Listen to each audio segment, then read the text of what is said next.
This is Future Talk. Future Talk. Future Talk with Omnia Al Saleh and Hani Balkis. Welcome back to Future Talk right here on Pulse 95. It is me, Hani Balkis, with Omnia Saleh, bringing you everything you need to know about what's happening in the UAE and around the world when it does come to technology. Ladies and gentlemen, it is a very, very sunny Sunday right here in the UAE. But for some Facebook employees, they won't have to suffer from the sun any longer because Facebook employees can now request to work from home permanently. Yes, indeed. And this does sound like a dream come true for many people who actually hate working from the office. Coming up on today's show, we're also going to be talking about Apple and how they envision their next smart home, because they are actually having plans where users can go ahead and unlock their house door by simply using their iPhone. How will that work, and how long will it take to bring that into reality? You got to stay tuned to find out more about it. And if you want a healthcare robot that was COVID-19 created, we're going to let you meet Grace, who is that healthcare robot, and all about her in just a few moments. Yes, indeed. Right here in the UAE, we use our Emirates ID like it's everything, whether it was checking on your fines, whether it was going ahead and renewing any of your governmental services, you need your Emirates ID. But what if we told you there is now a new application that is allowing you to have your Emirates ID become completely electronic? Gone are the days when we need physical paperwork to get our things done. So stay tuned to find out more about this application and the new version of our Emirates ID. Yes, and for our How Do You Tech segment, we're going to be telling you guys about the iOS 15 and Mac OS 12. Now, they're taking a small but significant step towards a passwordless future. Soon enough, you won't need your password any longer. We're going to be taking a short break, but when we come back, we're telling you all about Facebook employees and how I envy them. Daily digital news. Bits and bytes connect our world. Working from home can be both a blessing and a curse, because when we were working from home as a Pulse 95 radio team, we really struggled to adjust to making our own makeshift studio and make sure that the quality just sounds exactly like you would hear it if we were in the studios themselves. But there were also many blessings, like getting to schedule your own workday, having the freedom of getting snacks whenever you want, and moving around in the house, taking care of the kids if they call you and need help. And now Facebook employees are going to be getting this blessing permanently. So Facebook is actually giving its employees the option to request to work from home permanently starting from June 15. Yes, now Facebook did say that all employees can request to work from home full-time if it does not hamper their work, even after the COVID-19 pandemic is even over. Now, a lot of tech giants were speculating that this will be the new thing. And not even tech giants or tech companies in general, or just companies all around the world are saying, hey, listen, we can get the job done, if not better, from home. Now, from June 15th, all employees can request to work from home permanently, but the company could lower their salaries if they do shift to a less expensive location.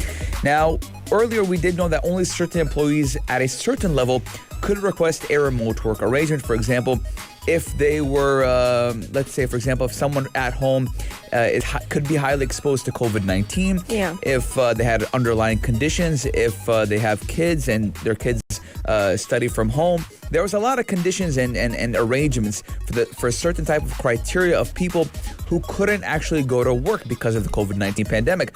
But now a lot of those conditions lessened as the world is opening back up again.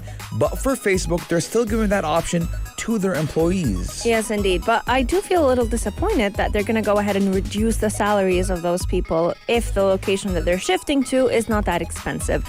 Because when you think about it, they're still doing their work. Regardless of what the location is, work is still being done. And I believe they should be paid the same amount. But when we look at the beginning of shifting to work from home as a Facebook company, only employees at a certain level of seniority had that option to request to work remotely. And Facebook did say that they're aiming to open most of their offices in the United States with a 50% capacity by the 1st of September, and that they'll still try and make the schedules of every employee remain a little bit flexible just so that they can still maintain that social distancing. Let's go back in time and look at Mark Zuckerberg's announcement last year when he did again announce that about a lot of the employees working at Facebook do get to work from home permanently, at least until the 15th of June. But now he's planning to take this option to the next 5 or 10 years, which does actually show how the trends of work have actually changed, how the future of work will shift over time as we explore different technologies that allow us to stay connected even if we're working remotely. Now, currently, we do know the majority of Facebook employees are already working remotely from home. Now, one of the Facebook's internal surveys, more than half of employees did say that they are at least as productive as they are in the office, and about 40% said that they are interested in full-time remote work.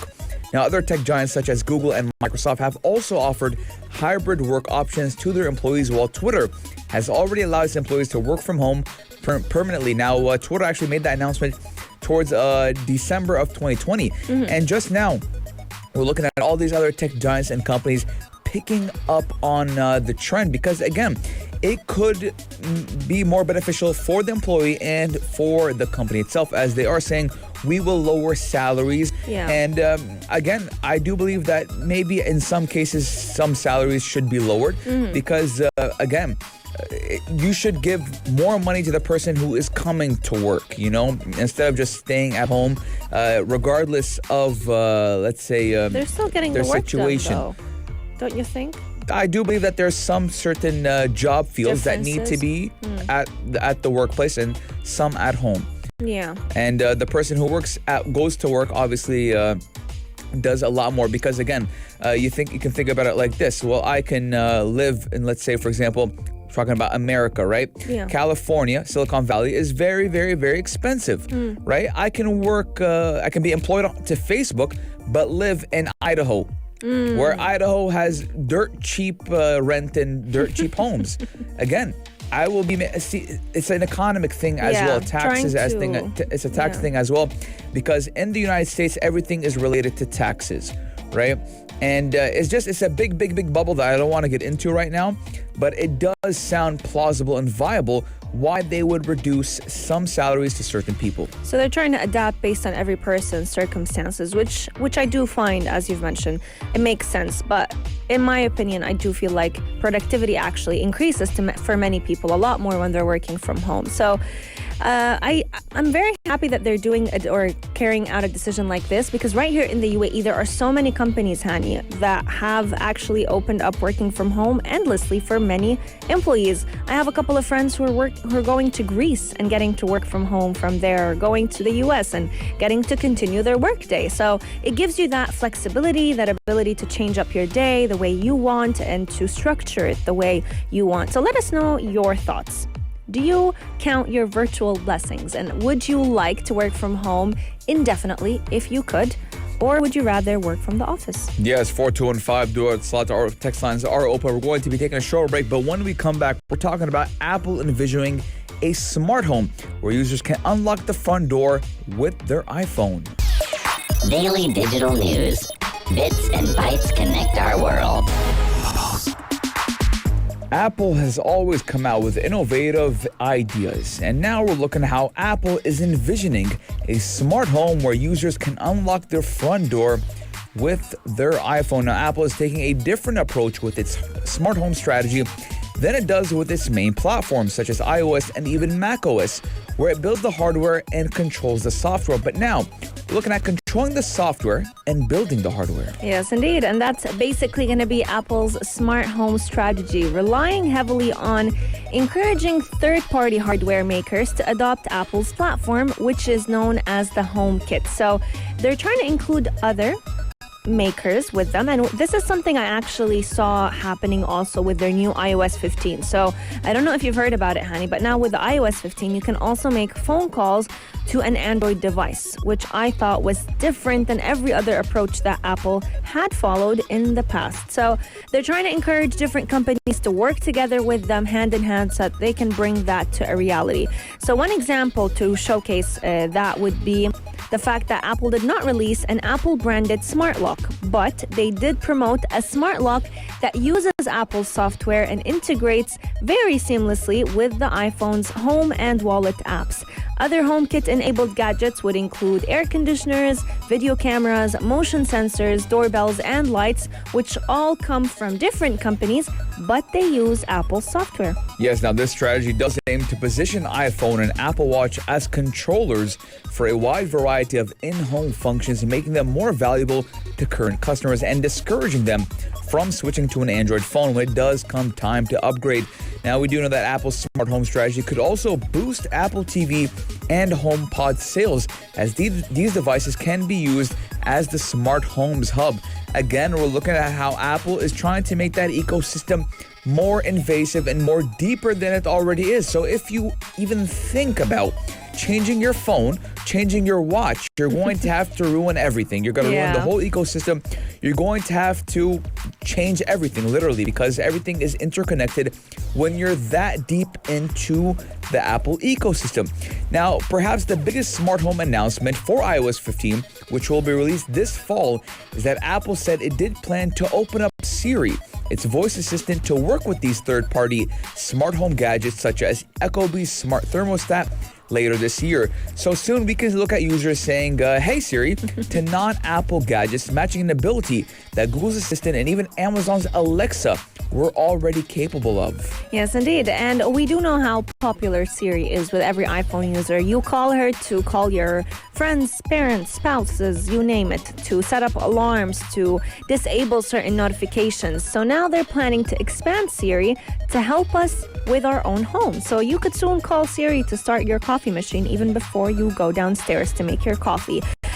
There's another third-party device that is, just like you mentioned, Hani, known as the smart thermostat, that Apple is planning to collaborate with the company that manufactures it, so that you as a user will soon be able to call Siri and send messages and reminders to have her turn the AC on, to have her turn the AC off, to take the heater up a notch. And this will all be coming in very seamlessly as people start to integrate their iPhones with their smart homes. There is one catch though, which is the fact that the feature that requires a HomePod or like whatever device that you end up using, which is a third-party device, will require you to purchase a HomePod or a HomePod mini.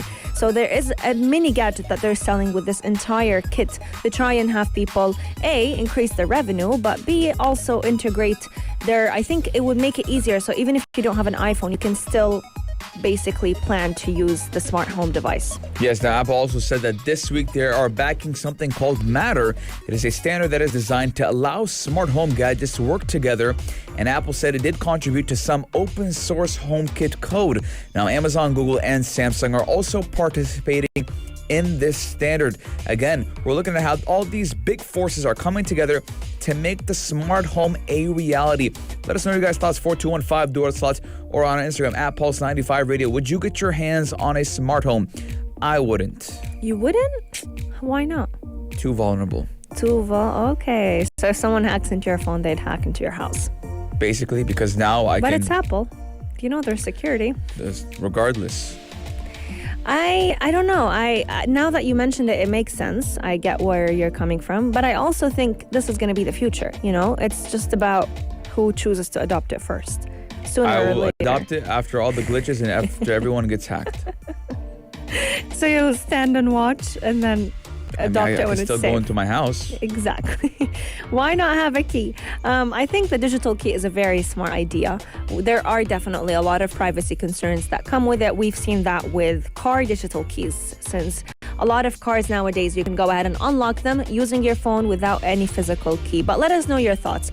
Would you choose to trust it if it was offered to you, or would you rather stick with the typical traditional house key until this becomes tested a little bit more? Coming up on today's show, we're going to be meeting a very special robot that was created during one of the toughest times for many people all around the world. The COVID-19 pandemic has created Grace the robot, and we will get to know her in just a few moments. Check this out. Check this out. Pulse 95.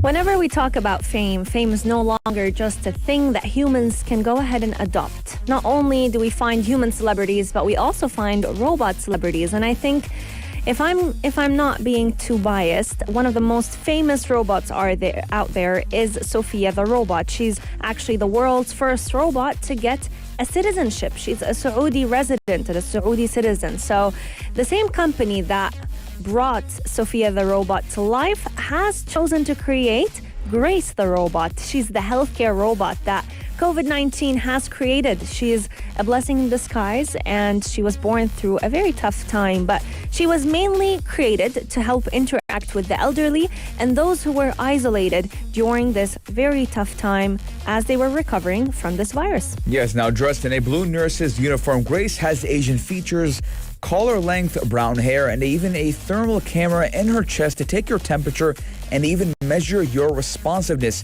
She does use AI to diagnose a patient and can speak English, Mandarin, and even Cantonese. So we're looking at a multi-language type of robot here. Now, she also relieves the burden of COVID frontline workers. She can visit with people and brighten their day with social stimulation, but it can also do therapy talks, take bio readings, and help healthcare providers. So we're looking at Grace being that all-in-one full package frontline worker. Absolutely. We've actually had a chance to speak to the founder of Grace and Sophia the robot, who is the creator of Hansen's Robotics, and you can actually catch this interview on our YouTube channel, Pulse 95 Radio, as well as our podcasts under the name Future Talk 95.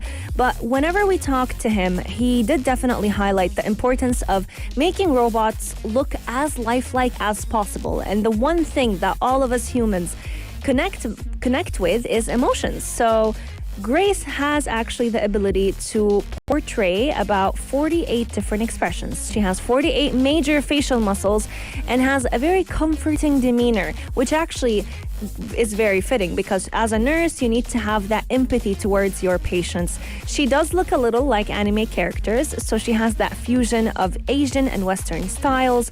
And Grace herself actually came out in an interview to say that as a robot nurse, she believes that her role is to talk with people and brighten their day with social stimulation.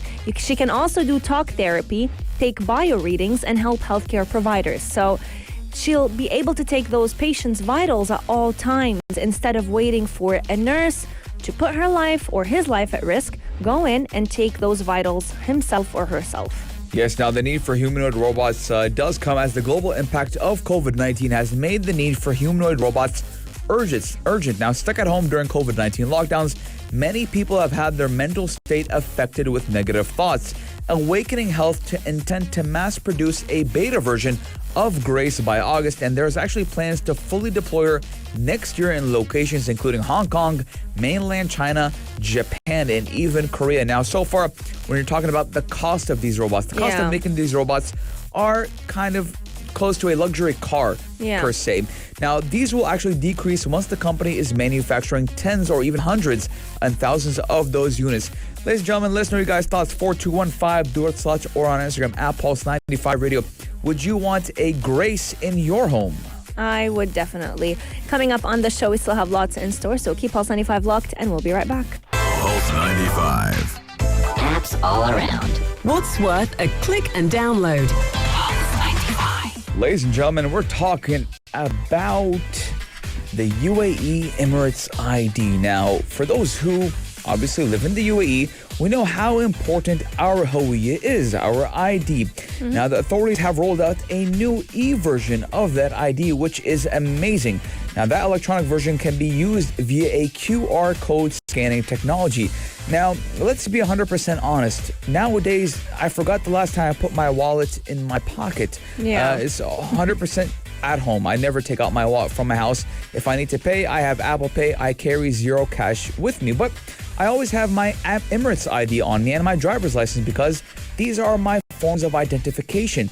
But what if now I could have my Emirates ID in my phone as well? Yes, indeed. And ever since the COVID-19 became a part of our lives, I know for a fact that so many people just never have cash at all. on hand. So it's going to be amazing to also have our Emirates ID become digitized as well. This is all a reality because of one smart application that the Emirates Authority has actually launched, which is known as the ICA UAE Smart. You can go ahead and download it for free on any iOS or Android device. And it's actually very, very easy to use. It comes in 2 different languages, Arabic and English, and you can actually access it through your UAE Pass. So there's another application known as the UAE Pass, which gives you basically an open door to every governmental service right here in the UAE. And this is going to be going hand in hand with that app. So in the e-version, you can actually use a QR code scanning technology to enable immediate reading of your e-card. So it'll automatically generate it whenever there's going to be the customer's document wallet in that smart application, and you can have your digital Emirates ID on that app very easily. Yes, now that electronic ID card is characterized by all the data shown on the card.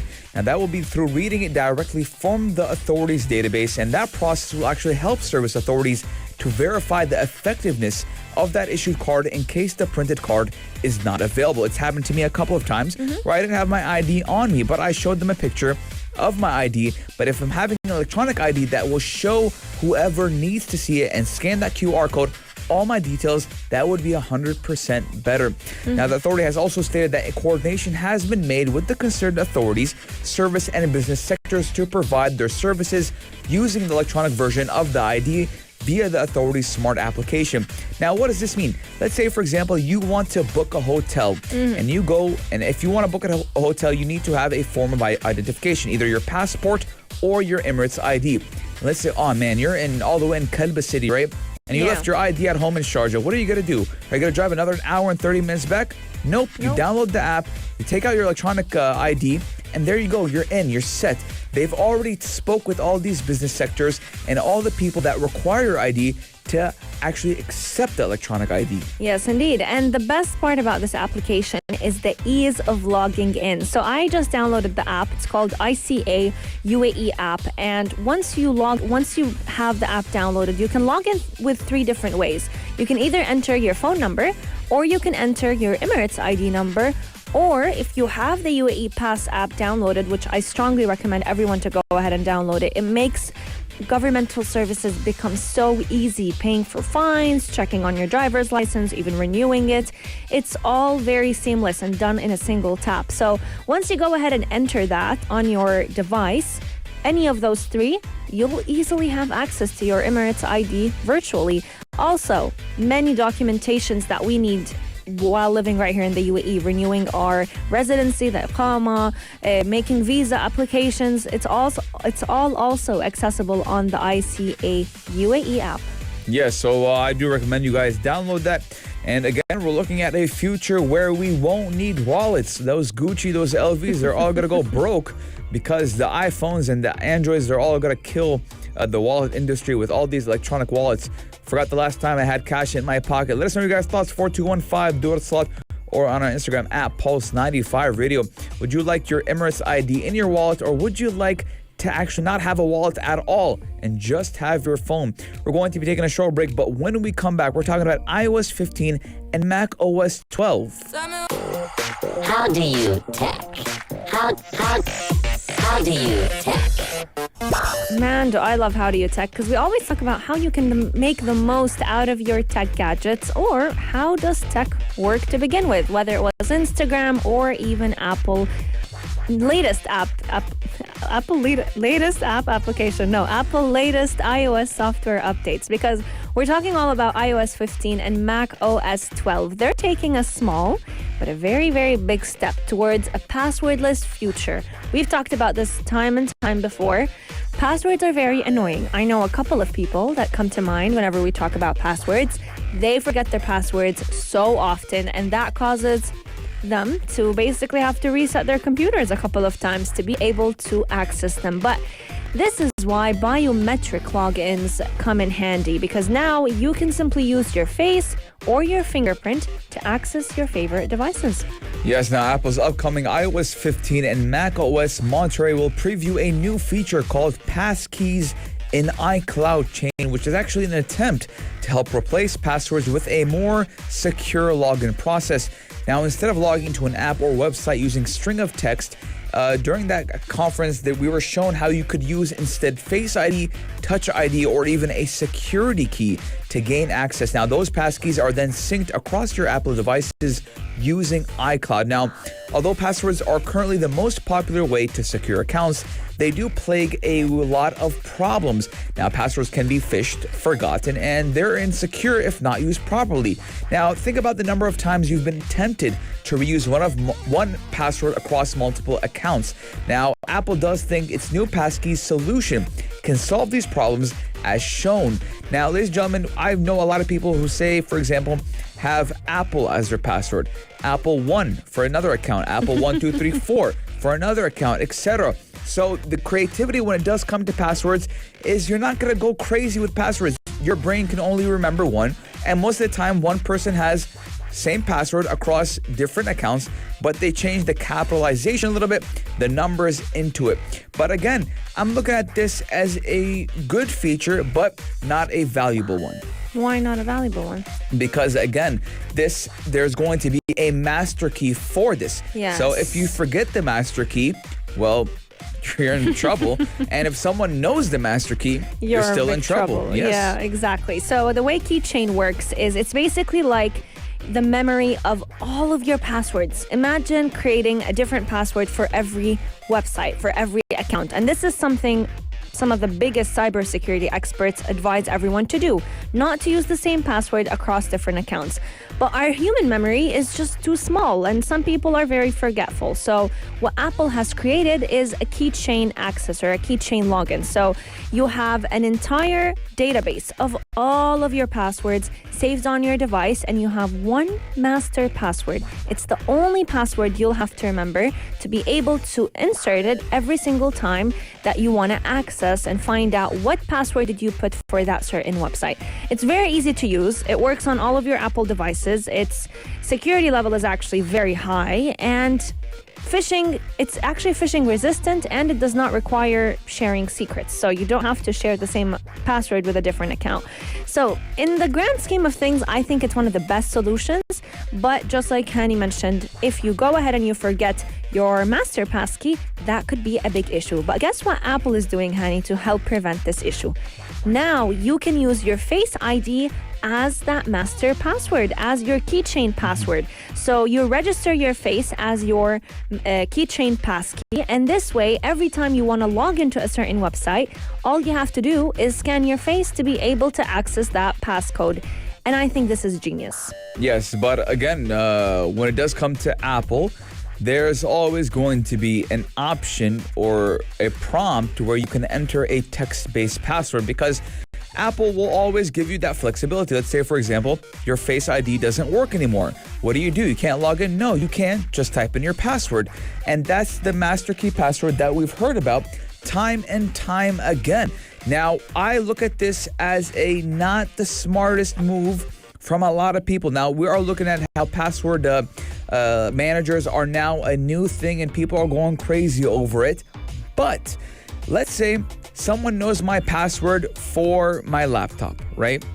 And now they only know my password for my laptop. But if they go into my password manager, they're going to see the password for my laptop, my email, things they didn't know I have accounts for. They will now know the email and the password for it because they have my password manager. What if they have it? It will show everything. What if it's like your Touch ID or your Face ID that's going to access this? That's why I just talked about if your Touch ID doesn't work or Face ID doesn't work, what happens? You type in your passcode, right? Same thing. It's going to be the same thing. So, Omnia, if you go right now and go to your Apple store, right? Your app store, and you try to download something, you're going to have to double hit it, right? And when you don't double hit it, and let's say you're in the dark, it's going to say, do you want to type in your password because you can't find your face? It's the same exact thing that's going to happen when you have that, and it's happened a couple of times. That's why I would never put all my eggs in one basket. I would never have all my logins in one place so that if anyone hacks into my stuff, they're going to see, hey, Hani has an account for Sharjah TV. Hani has an account for Pulse 95 Radio. Hani has an account for Carrefour, for City Center. They're going to know everywhere. They're going to know all my accounts and everything. Now, is it a great idea? Yeah, but is there a little bit of ifs and buts? There is a lot of, let's say, vulnerabilities that can be exposed if the right person wants to attack you. Now, we've looked at how, yes, iPhones are not untouchable. Invincible, yeah. But at the same time, a lot of people have hacked into it, right? If you are a person of value, someone will want to hack into it. Exactly. And this is exactly why a lot of Apple engineers have actually been preaching about this feature. I find a lot of benefit in it. So they do believe that this will help remove the need for us to create passwords and have to remember them over and over again whenever we want to sign into an application or a website in the first place. We want to hear from you. You've heard both sides of the story. You've heard both opinions. So where do you stand? Do you prefer having a normal password, or do you not prefer using or at least use a biometric to access your keychain login, or do you not prefer putting all of your eggs in one basket and using password managers or Apple's keychain password login? We want to hear your thoughts. 4215 Duart is a lot, or slide into our DMs at Pulse 95 Radio. We have truly enjoyed this hour with all of you, sharing the latest tech news happening right here in the UAE and all around the world. And you can catch us again tomorrow, same time, same place, from 2 to 3 p.m. Until then, we're going to be opening the airwaves for the Dream Team. Aisha Al-Mazmi and Mikhail Atiyah will be joining you from 4 to 5 p.m. to give you the latest news and trends that are taking place in pop culture on their show, Afternoon Karak. It is one that you don't want to miss. We want to wish you a blessed afternoon. Have a great day, and we'll see you tomorrow. If you liked this episode of Future Talk, drop a like and subscribe. Pulse 95. Be sure to follow us on Instagram for all our daily updates and top stories.